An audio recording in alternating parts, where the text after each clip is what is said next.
حضرت عمر کے بیٹے کو صرف اتنا کہا تم میرے سے کیا بحث کر رہے ہو؟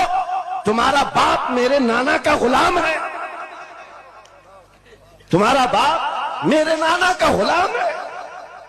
حضرت عمر کے بیٹے کو یہ بات لگی کہ کیسے مجھے یہ ٹانٹ، کیسے مجھے یہ تانا۔ دوڑ کر کے آئے حضرت عمر کے پاس، کہا بابا آج علی کے بیٹے حسین نے کیا کہا پتہ ہے؟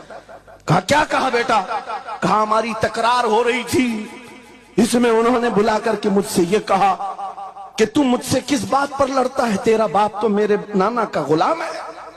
حضرت عمر نے کہا ایسا کہا انہوں نے، ایسا کہا؟ کہا سچ کہہ رہا ہوں بابا ایسا ہی کہا۔ کہا بلا لا حسین، بلا لا۔ طلب کیا گیا، امام حسین کو بلایا۔ بیٹا حضرت عمر کا، ہو سکتا ہے اس وقت ان کو یہ خیال ہو کہ شاید زجر و توبیخ ہو جائے، ڈانٹ ڈپٹ ہو جائے۔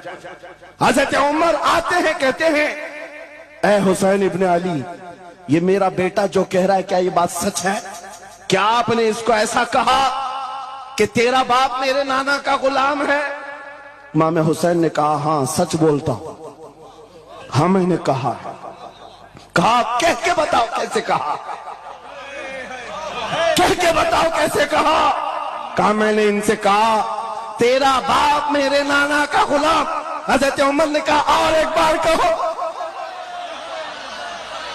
پھر کہا اور ایک بار کہو۔ اس کے بعد عمر ابن خطاب کی آنکھوں سے آنسو نکلے۔ کہا اپنے بیٹے کو کیا بہترین تکرار کر کے آیا ہے، یہ حسین یہاں گواہی دے رہے ہیں، کل قیامت کے دن یہ اتنا کہہ دے میری زندگی وصول ہے۔